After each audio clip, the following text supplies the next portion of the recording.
Hi, my name is Paul, and welcome to the 22nd episode of my monthly stock portfolio series, where I invest $100 of my own money each month into Canadian securities. And I do this series every month to track the ups and downs of investing so that I can show aspiring investors what to expect and what can be achieved by following a simple plan of regularly investing some of the money that's left over at the end of each month, even if that amount is $100 or less. In this month's episode, I'll briefly be going over my expectations for the portfolio's two largest holdings, especially with regards to their dividends and whether or not we should be expecting raises.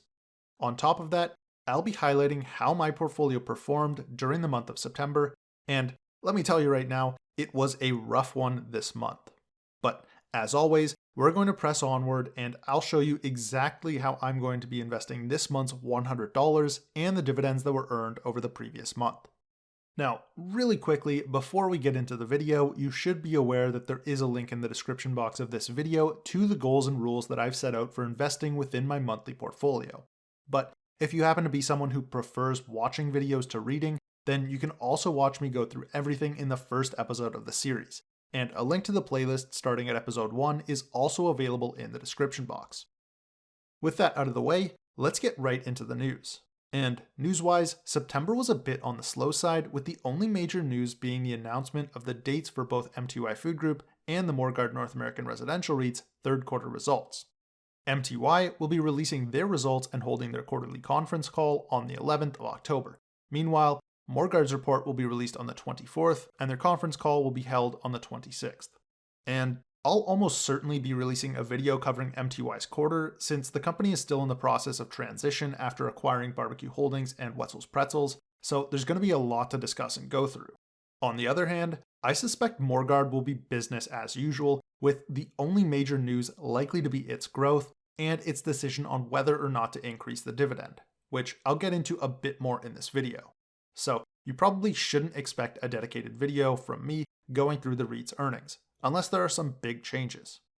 Now, as I mentioned earlier, September was a brutal month, with my portfolio's worst performer being MTY Food Group, whose shares started the month at $64.64 and dropped 13.21%, ending the month at $56.10. Thankfully, I only ended up purchasing about 0.2 shares of MTY last month, for a total of $11. So that didn't really have a substantial impact on last month's invested capital. Also, MTY did not pay out a dividend last month. Next up was GoEasy, whose share started September at $119.16. And GoEasy's share price continued its recent trend of consolidation and ended the month at $107.52, which represents a decline of 9.77%. And like MTY, GoEasy did not pay out any dividends this month, but again, I didn't buy any shares of GoEasy last month, so this decline didn't have any real impact on the performance of last month's invested capital. Finally, last month's best performer was the Morguard North American Residential REIT, of which I purchased 6 shares, and over the course of the month, its share price continued to tumble lower, with a minor recovery as we entered into October, but even still, the shares declined in price from $15.63 to $14.81, which is a decline of 5.25%. Thankfully, Morguard is a monthly dividend payer, so I did recoup $5.22 in dividends, which is not included in that figure.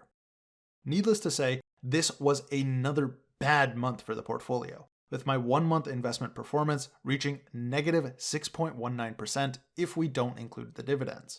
That said, this bad performance was on trend with the rest of the benchmarks, none of which earned dividends and none of which had positive performances.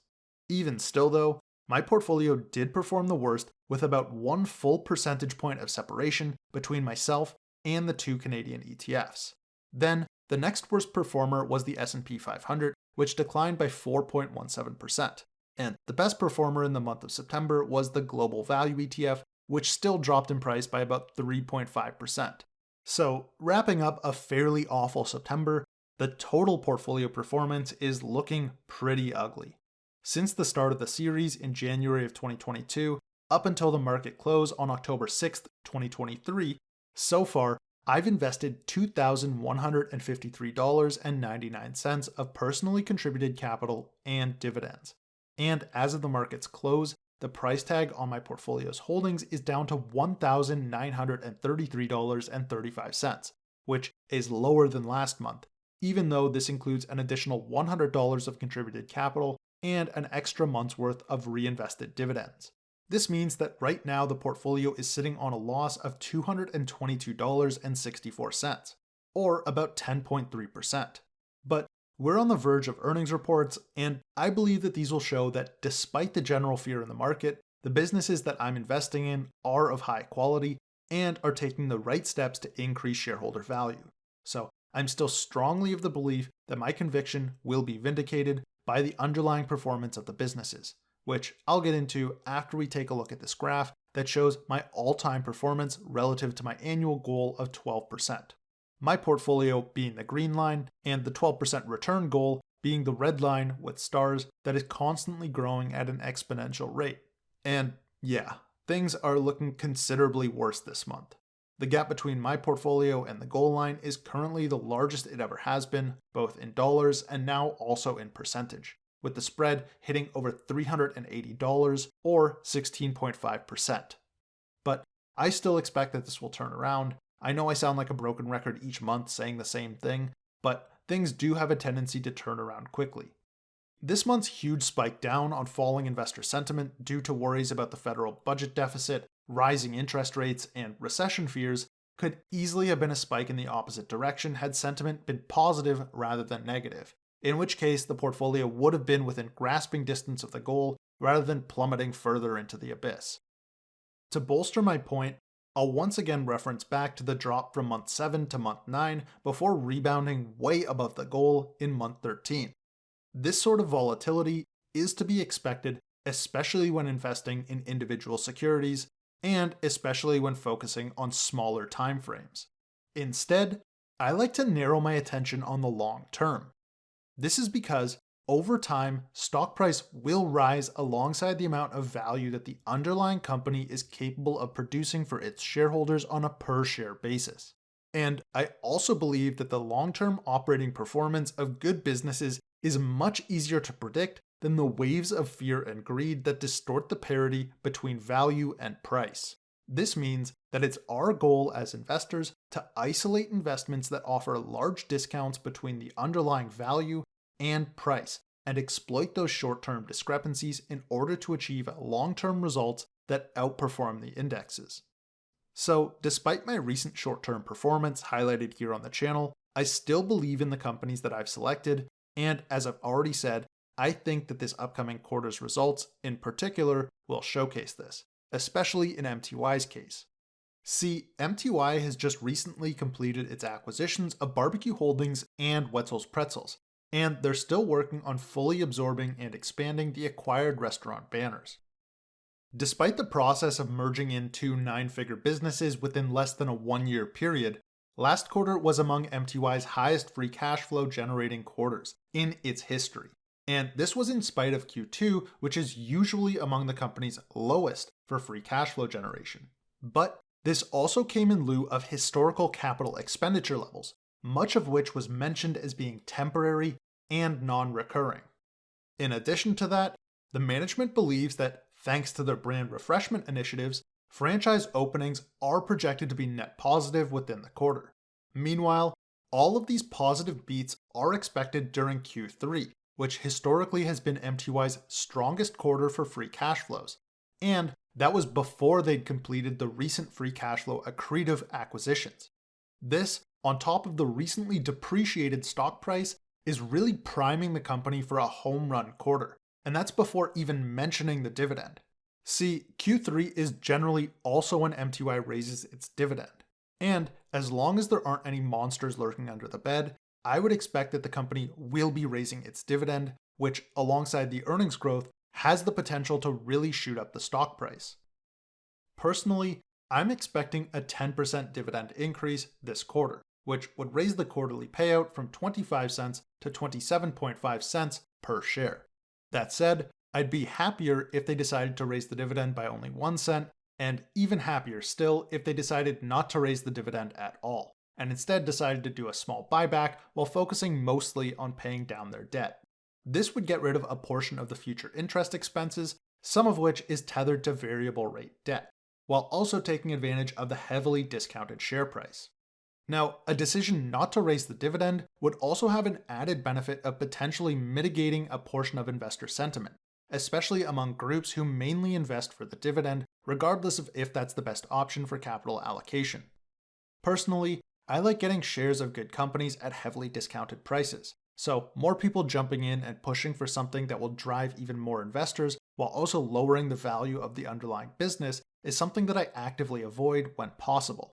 Though in this particular instance, I think the management will probably appease those who push for hikes, so I'm expecting a raise, but I'll be crossing my fingers for the off chance that we get great performance and the utterance of those three magic words, no more dividend. In all seriousness, the debt levels are currently quite large, and paying them off now means more cash flow generated in the future, which can then be sent as even larger dividends. So, in my opinion, the money should go towards paying down more debt, since it will eliminate additional interest fees for the company rather than being sent to investors who will just end up paying taxes on it. Dreams aside, the Morguard North American Residential Real Estate Investment Trust is also releasing its earnings this month, and they've recently discussed being much more focused on buying back shares at what is currently a massive discount to net asset value. And unlike some companies that tend to boast book values bloated with goodwill and intangible assets, Morguard's discount is completely tangible. With Morguard shares trading at under $15, there's currently over a 315% discrepancy between the current share price and the net value of its properties per share. For a security who's profitably operating and who is now almost paying a 5% dividend, investors are practically being offered the 30-year discount rate to hold growing cash-generative assets that are being offered at less than a third of their sale value net of all liabilities. But unlike MTY, Morguard is a little bit less focused on raising their dividend, and instead the management seems to be committed to repurchasing shares in order for shareholders to actually realize and lock in the value of that discount. That said, last year the REIT did raise its dividend for the first time in quite a while, but only by 2% or 2 cents per share annually. So because of that, I do think that Morguard does unfortunately have some interest in increasing the dividend in order to appease shareholders. So I do think we're likely to see a raise somewhere in the ballpark of 4%, which would increase the monthly payouts by 1/4 of a cent per share held. Regardless of what happens with the dividend, the real excitement will definitely be from the buyback program, where I'm hoping to see another 400,000 to 500,000 units repurchased this quarter. That said, more is always better, though I don't know if the company's buying pressure will be enough to restrict supply such that the price will see any sort of rise. But it definitely will eventually if the strategy is kept up, and in the meantime, investors are looking at very strong potential rewards. Unfortunately, neither the MRG nor MTY scenarios that I've laid out here are guaranteed to play out. There's always a potential for a spanner to be thrown into the works. For instance, if MTY's business slows or Morguard's properties have been wildly misappraised, things could get quite hairy with no guarantee of being able to recover invested capital. So please conduct your own research before investing and know that you're always investing at your own risk. Personally, I like the risk-reward scenarios that I'm being presented with, so I'm going to purchase 4 shares of the Morguard North American Residential REIT and put the remainder into MTY Food Group, which is a good bit more than last time. And this is because the discount has substantially improved, and because I believe that the current discount is a much more time sensitive. Meanwhile, I am not planning on buying any more shares of GoEasy, even though it has entered into a range where I would normally be happy to invest. And this is just because the alternative investment prospects have become even cheaper, while offering what I believe to be less risk of capital destruction. And I already have this month's $100 deposited into Wealthsimple, so let's get to buying. Alright, I'm here inside the Wealthsimple account and I have $105.22 to spend, and it is October 6th, 2023. So let's hop into Morguard here, and we're going to buy our 4 shares. And we'll confirm that. And that left us with $45.62, and we're going to put all of that into a fractional buy of MTY.